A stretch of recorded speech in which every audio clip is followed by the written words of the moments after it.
ಎಲ್ಲ ಹಲೋ, ಹೇಳಿ sir.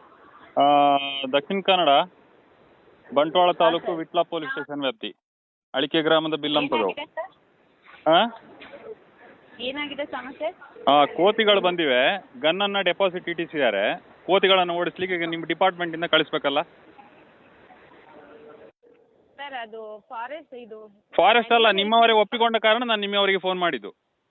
Animal help line number ತಗೊಳ್ಳಿ ಸರ್. ಎನಿಮಲ್ ಹೆಲ್ಪ್ ಲೈನಿಗೆಲ್ಲ 112ಗೆ ಕಾಲ್ ಮಾಡಲಿಕ್ಕೆ DC ಅವರು ಹೇಳಿದ್ದಾರೆ, ಕಳಿಸ್ತೀವಿ ಅಂತ ಕೂಡ ಹೇಳಿದ್ದಾರೆ. ಸರ್ ನೀವ್ಯಾರು ಮಾತಾಡ್ತಿರೋದು? ನಾನು ನಿಶಾಂತ್ ಅಂತ ಮಾತಾಡ್ತಾ ಇರೋದು. ಯಾರು ಒಪ್ಕೊಂಡಿರೋದು? ನೀವು ಯಾವ ಜಿಲ್ಲೆ ಹೇಳಿ? ದಕ್ಷಿಣ ಕನ್ನಡ ಜಿಲ್ಲೆ. ಕೋವಿಯನ್ನ ಚುನಾವಣೆ ಟೈಮಲ್ಲಿ ಠೇವಣಿ ಇಡಿಸಿದ ಮೇಲೆ ಬರಬೇಕಾದ್ದು ನಿಮ್ಮ ಕೆಲಸ, ಬಂದು ಅದನ್ನು ಓಡಿಸಿ. ಸರಿ, ಒಂದ್ ನಿಮಿಷ, ಇದು ನಮ್ಗೆ ಇನ್ಫಾರ್ಮೇಶನ್ ಇಲ್ಲ. ಇನ್ಫಾರ್ಮೇಶನ್ ಇಲ್ಲ ಅಂದ್ರೆ ಇನ್ಫಾರ್ಮೇಶನ್ ತಗೊಳ್ಳಿ, ದಕ್ಷಿಣ ಕನ್ನಡ DC ಅವರಿಗೆ ಕನೆಕ್ಟ್ ಮಾಡಿ. ಕೇಳಿಸ್ಕೊಳ್ಳಿ ಸರ್ ಒಂದ್ ನಿಮಿಷ. ಇಲ್ಲ, ನನಗೆ ಈಗ ಎಮರ್ಜೆನ್ಸಿ ಇದೆ. ಅಲ್ಲ, ನನ್ನ ಕೃಷಿ ಹಾಳಾಗ್ತಾ ಇದೆ, ಇಮಿಡಿಯೇಟ್ ಬಂದು ಆಕ್ಷನ್ ತಗೊಳ್ಳಿ ಅಷ್ಟೇ. Dakshina Kannada control room number ಕೊಡ್ತೀವಿ, ಕಾಲ್ ಮಾಡಿ ಅದು ನನಗೆ ಅಗತ್ಯ ಇಲ್ಲ. ನಾನು ಎಮರ್ಜೆನ್ಸಿಗೆ ಫೋನ್ ಮಾಡಿದ್ದೀನಿ, ಎಮರ್ಜೆನ್ಸಿಯಿಂದ ಬಂದು ಆಕ್ಷನ್ ತಗೊಳ್ಳಿ ಅಷ್ಟೇ.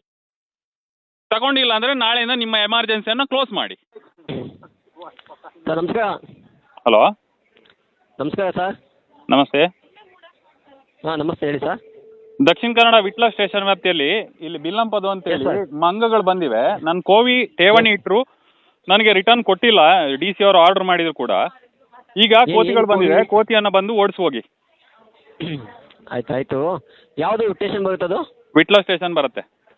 ಓಕೆ, ವಿಟ್ಲ ಸ್ಟೇಷನಿಗೆ ಇನ್ಫಾರ್ಮ್ ಮಾಡ್ತೀವಿ ಸರ್, ಅಲ್ಲಿಂದ ಬಂದಾಗ. ಬಂದಿಲ್ಲ ಅಂದ್ರೆ ಯಾರಿಗೆ ಎಷ್ಟು ಗಂಟೆಗೆ ಬರ್ತಾರೆ? ಎಷ್ಟು ಗಂಟೆಗೆ ಫೋನ್ ಮಾಡಲಿ? ಕಾಲ್ ನಂಬರ್ ಕೊಡ್ತೀವಿ, ವಿಟ್ಲ ಸ್ಟೇಷನ್ ನಂಬರ್ ತೊಗೊಳ್ಳಿ. ನನಗೆ ಅಗತ್ಯ ಇಲ್ಲ. ನೀವು ಕಳಿಸ್ಬೇಕಾದ್ದು ನಿಮ್ಮ ಜವಾಬ್ದಾರಿ. ನನ್ನ ತೋಟಕ್ಕೆ ಬಂದ ಮಂಗಗಳನ್ನು ಓಡಿಸ್ಬೇಕಾದ್ದು ನಿಮ್ಮ ಜವಾಬ್ದಾರಿ. ಮಾಡಿಕೊಡಿ. ಸರಿ ಸರ್, ಆಯ್ತು sir. Yes sir, thank you sir. ಎಷ್ಟು ಗಂಟೆ ಒಳಗೆ ಬರ್ತಾರೆ? ಈಗ ಕಳಿಸ್ಕೊಡ್ತೀವಿ ಸರ್, ಮಾಡ್ತೀವಿ, ಇನ್ಫಾರ್ಮ್ ಮಾಡ್ತೀವಿ. ಥ್ಯಾಂಕ್ ಯು, ನಮಸ್ತೆ.